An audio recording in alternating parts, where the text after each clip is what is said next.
खरं तर जनतेने तुमच्यावर विश्वास दाखवलाय, सगळ्यात पहिली प्रतिक्रिया काय?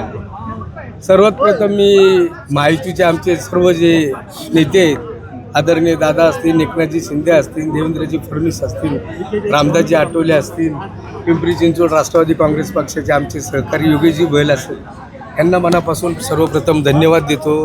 पिंपरी विधानसभा मतदारसंघातील सर्व कार्यकर्ते, माझ्या भगिनी, यांनाही मनापासून धन्यवाद देतो. हा खरा तर विजयी जनतेचा विजय आहे आणि आमच्या सोबत जे काय सहकारी होते त्या सर्वांचा एकजुटीचा हा विजय आहे. हा विजय मी आदरणीय दादांना महत्त्वाचा म्हणून अर्पित करत आहे. अर्थातच राष्ट्रवादी विरुद्ध राष्ट्रवादी असा सामना आहे असं सांगितलं जात होतं, मात्र आता चित्र स्पष्ट आहे.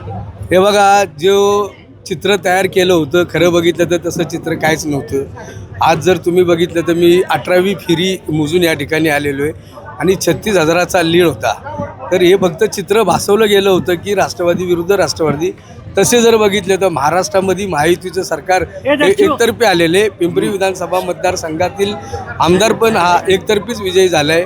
ह्या विजयाचं श्रेय मी माझ्या सर्व सहकाऱ्यांना, आदरणीय योगेशजी बैल आणि त्यांच्या सर्व सहकाऱ्यांना, राष्ट्रवादी काँग्रेस पक्षाचे नगरसेवक असतील, राष्ट्रवादी काँग्रेस पक्षाच्या नगरसेविका असतील, भारतीय जनता पार्टीचे अध्यक्ष, भारतीय जनता पार्टीचे अण्णा, चित्र काय असणार आहे राज्यामध्ये? आता तुमचे तिसऱ्यांदा मोठ्या मताधिकाने विजय झालेला आहे. कार्यकर्त्यांच्या अपेक्षा खूप आहेत, तुमच्याही शेवटी तुम्हाला माहितीच असेल, एकंदर ह्या घडामोडीमध्ये आदरणीय दादांवरती मी विश्वास ठेवला आहे आणि दादा जो निर्णय घेतील त्याशी मी सहमत असणार आहे. पार्टीच्या सभापतीपासून तुम्ही दादांसोबत आहे, काय मंत्रिपदाचे आज तुम्ही जर बघितलं तर मला 4थ्यांदा उमेदवारी दिली. दादांनी माझ्यावर जो विश्वास टाकलेला आहे त्या विश्वासाला मी पात्र ठरलो असं मी समजेल.